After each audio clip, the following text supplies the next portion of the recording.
I spent almost 5 hours fighting a single raid boss in World of Warcraft completely alone. In WoW, Mythic raids are basically the hardest group-based content in the game. They're designed around 20 people with lots of mechanics and things going on all at once. As a result, they also drop some of the best gear in the game. Now, I don't raid much at the moment, but I do a lot of high-level dungeon content, so I very much need good gear still.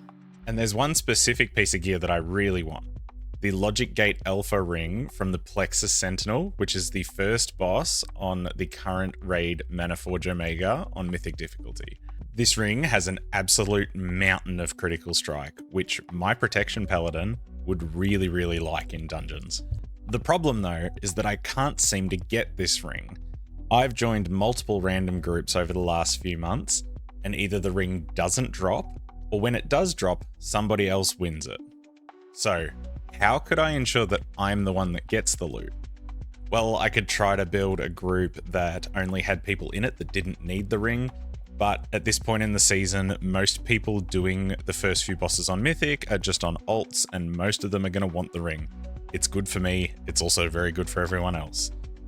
I could also pay for a carry, but there's only one small issue there. I'm kind of broke. Then I thought of something silly. What if I'm the only person in there?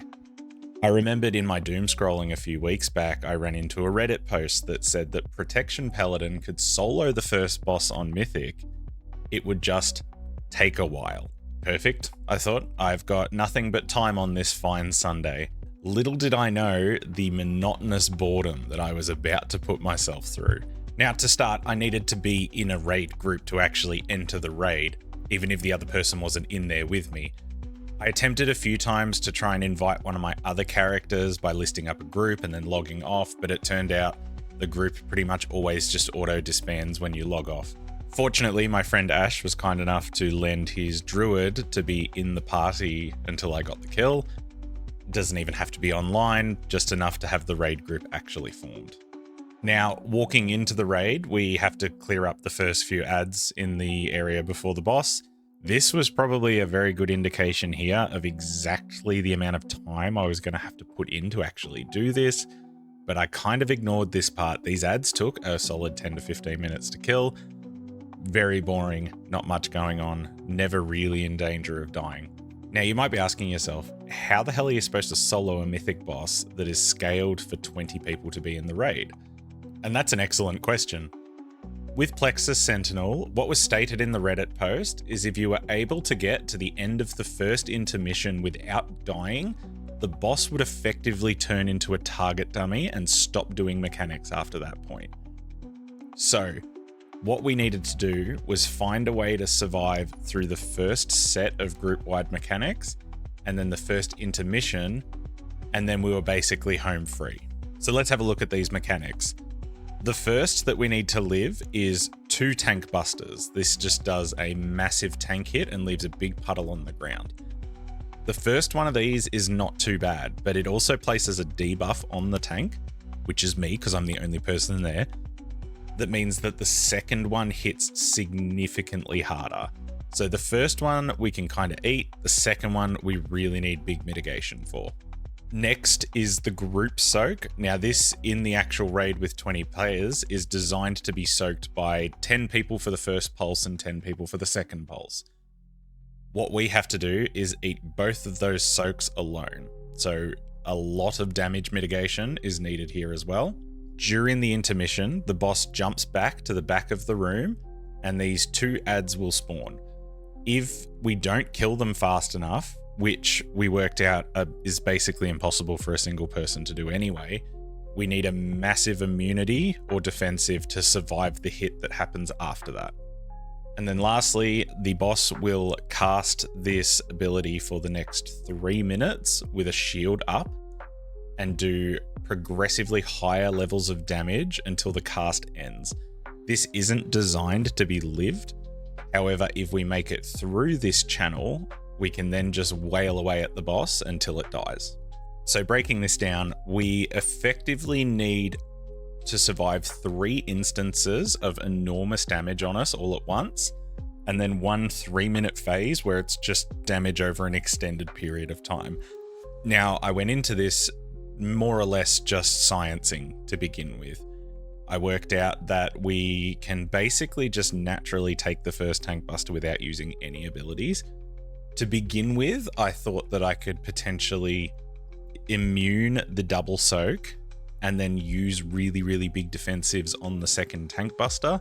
Nothing worked. If all of these together was too much. The tank buster is not designed to be taken twice, so we need one of our immunities to go here.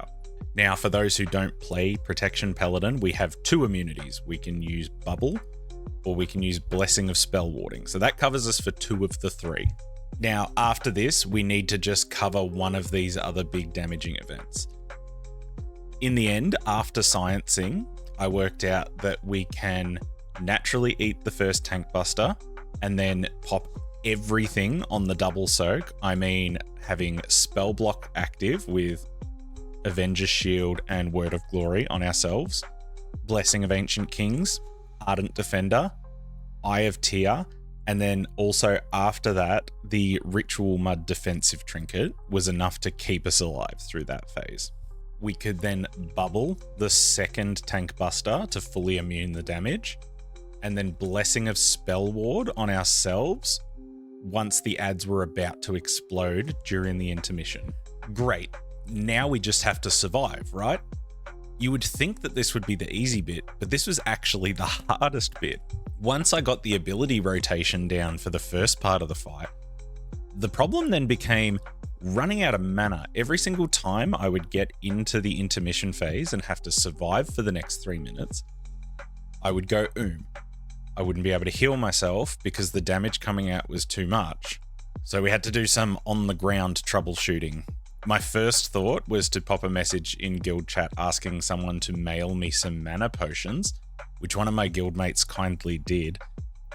The issue here is that apparently current mana potions do very little. I mean, 270,000 mana, it's probably 1 Word of Glory, so it's definitely not going to be nothing, but it certainly wasn't going to be enough to get us through that part of the fight. However, I thought maybe we just practice a few more times. It could be a defensive utility sort of thing going on. So I kept at it, and after about the 3rd or 4th attempt, I was able to get down to about 10 to 15% of the cast bar left before I would run out of defensives and mana. So to me, this looked like I was sort of pretty close and either just needed to optimize my rotation a tiny bit more, which I wasn't quite sure how to do, or find some sort of thing to help me get through that last little bit. So I made a quick trip to the auction house. I bought a Vantis rune, which gives us extra versatility on the boss, so this will just help us survive a little bit better. I also purchased this random flask that I don't know if it actually helped in the end. I also found this random engineering looking potion thing. It was pretty much a splash potion that you threw on the ground and gave 10% additional healing for the next 12 seconds. Again, not sure if this actually helped, but it is the thing that we then used in the following run. So with all this in place, full consumes, augment runes, all these random potions and flasks just to try and get us through, and a couple of talent moves as well, we went in to our successful attempt. Fantastic, we've gotten through. It's 5 minutes an attempt to get through that intermission and we've survived. We're officially onto the target dummy phase. Smooth sailing, right? Well, yes, we were through the hard part, but now we were onto the long part. I didn't really calculate how long things would take, but if you have a squiz, the boss has 17.5 billion hit points. If you look down at details, I do about 2 million DPS per second. So as you can imagine, we're going to be in for a long, long haul. What followed was an incredibly boring multiple hour stint where I had to actively do my rotation on the boss. Now, while I wasn't necessarily in any danger of dying, I couldn't really not pay attention. The boss was still whacking me with melee, so if I sort of didn't pay attention for a period of time, it would kill me.